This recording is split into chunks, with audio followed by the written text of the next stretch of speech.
இயேசுவின் ரத்தம் ஜெயம். Praise the Lord my dear brothers and sisters. இந்த நாள்லையும் ஆவியானவர் உணர்த்தின காரியம், தேவ சித்தத்தை அனுமதிக்கிறோமா?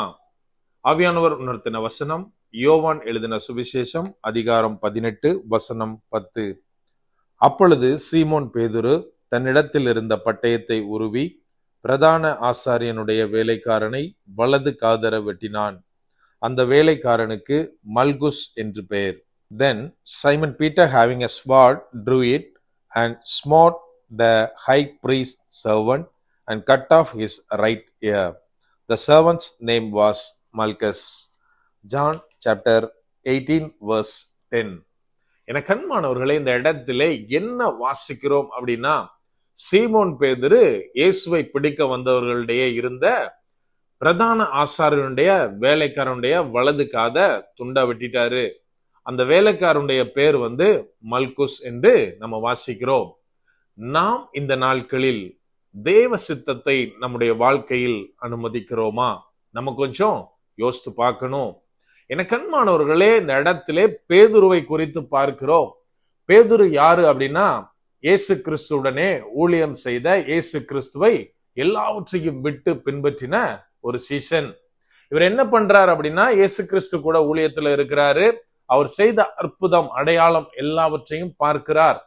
இன்னும் சொல்ல போனா, இயேசு கிறிஸ்து தன் சீஷர்களிடத்தில் தான் எப்படி மரிக்க போகிறேன், எப்படி பாடுகள் பட போகிறேன், பிதா எதற்காக என்னை அனுப்பினார், என்னுடைய மரணத்தின் மூலமாக என்னவெல்லாம் இந்த மனுக்குலத்திற்கு வரப்போகிறது, மறுபடியுமாய் தான் உயிர் தெழுவேன் அப்படின்னு எல்லாவற்றை குறித்தும் சீஷர்களிடத்தில் பேசியாச்சு. இந்த பேதுருவை பற்றி நமக்கு தெரியும். இயேசு கிறிஸ்து தன்னை யார் என்று கேட்கும் போது இந்த பேதுரு தான் சொல்றாரு, பிதாவினிடத்திலிருந்து வெளிப்பாடு பெற்று நீர் தேவனுடைய குமாரன், மேலிருந்து அனுப்பப்பட்டவர் அப்படின்னு வெளிப்பாட்டை கொண்டு வந்தவர் இந்த பேதுரு. அவர் தான் எல்லாவற்றையும் தெரிந்த இந்த பேதுரு தான் இந்த இடத்திலே இயேசு கிறிஸ்துவை பிடிக்க வந்துட்டாங்க. பிடிக்க வந்தவங்க கிட்டதான் இந்த காரியத்தை பண்ணிட்டாரு. கூட வந்தவன காதை வெட்டிட்டாரு. என கண்மானவர்களே, நம்ம கொஞ்சம் யோசித்து பார்க்கணும். இயேசு கிறிஸ்துவுக்கு என்ன பாடு வரப்போகிறது, என்னவெல்லாம் சம்பவிக்க போகிறது, இதை அறிந்த பேதுரு அந்த சூழ்நிலையால ட்ரிகர் பண்ணப்படுறாரு, இந்த காரியத்தை செய்கிறார். அந்த இடத்தில் இது தேவனுடைய சித்தம், பிதாவுடைய காரியம், இது இயேசு கிறிஸ்துக்கு இப்படிதான் சம்பவிக்கும், இது எதுவுமே அவரால் ஜட்ஜ் பண்ண முடியல, நிதானித்து அறிய முடியல. மாறாக அந்த சூழ்நிலையாலே அவர் மேற்கொள்ளப்பட்டதுனால இந்த காரியத்தை செய்கிறார். இன்றைக்கு நம்ம எல்லாத்துக்கும் ஒரு ஆசை உண்டு, என் வாழ்க்கையில தேவனுடைய சித்தம் தான் நடக்கணும். நம்ம கிட்ட கேட்டா சொல்லுவோம், ஒரு காரியம், இந்த காரியத்துல என்ன எதிர்பார்க்கறீங்கன்னா, ஆண்டவருக்கு சித்தம்னா இது நடக்கட்டும் அப்படின்னு ஈஸியா சொல்லிடுவோம்.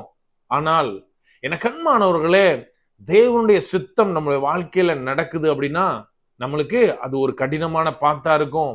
ஏதோ ஈஸியா நம்ம வாயில சொல்ற மாதிரி, ஆண்டவருடைய சித்தப்படி எனக்கு எல்லாம் நடக்கட்டும், இந்த காரியம் அவருக்கு சித்தமான வாழ்க்கையில் நடக்கட்டும் அப்படின்றது வெறும் பேச்சு தான். மாறாக நம்முடைய வாழ்க்கை அப்படின்னா நம்ம இம்மிடியேட்டா என்ன பார்ப்போம் அப்படின்னா, பாசிபிலிட்டிஸ் பார்ப்போம். எது எனக்கு ஃபேவரான டைரக்ஷன், அதுலதான் நான் மூவ் பண்றதுக்கு பார்ப்பேன். யார் எனக்கு ஹெல்ப் பண்ணுவாங்க, எந்த மனிதர்கள் எனக்கு ஃபேவர் பண்ணுவாங்க, இதைத்தான் நான் சிந்திப்பேனே ஒழிய தேவனுடைய சித்தமா அப்படின்னு அநேக நேரத்துல நம்ம கேட்கிறதுக்கு தவறி விடுகிறோம்.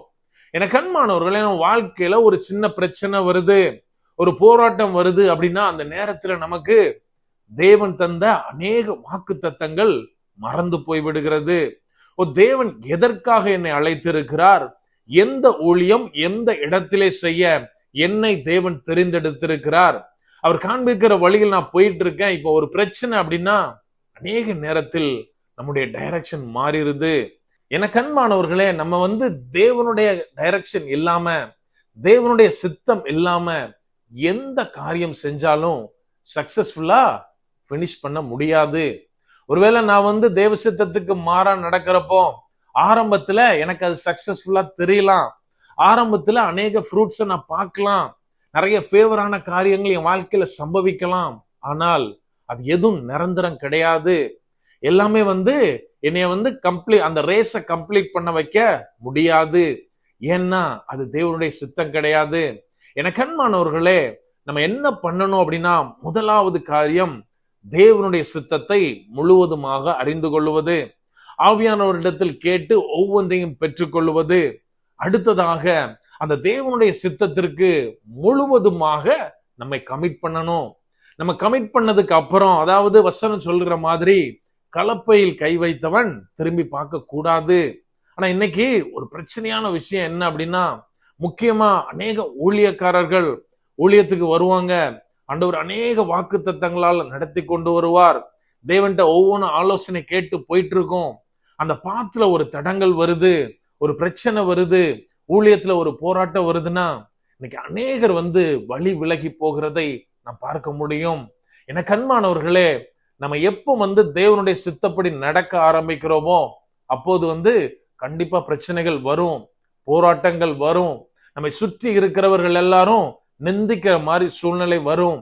ஆனாலும் நாம் தொடர்ந்து தேவனுடைய காரியத்தை செய்யும் போது, அவரது சித்தத்தில் நிலைத்திருக்கும் போது தேவன் எல்லாவற்றையும் மாற்றி போடுவார். அப்படியே கண்களை மூடுவோமா? அன்பான ஆண்டவரே, இந்த நேரத்திலே அப்பா உம்மை நோக்கி பார்க்கிறோம். ஆவியானவர் நீர் எங்களோட இருக்கிறீர், அதற்காய் நன்றி செலுத்துகிறோம். அப்பா, நீர் அழைத்த அழைப்பிலே நிற்க எங்களுக்கு உதவி செய்யுங்க. உமது சித்தப்படி மாத்திரமே எங்களுடைய வாழ்க்கையில் ஒவ்வொரு காரியத்தை நாங்கள் செய்ய ஆவியானவரே நீர் எங்களுக்கு உதவி செய்யுங்கப்பா. எங்களுக்கு பலனை தாங்க ஆண்டவரே.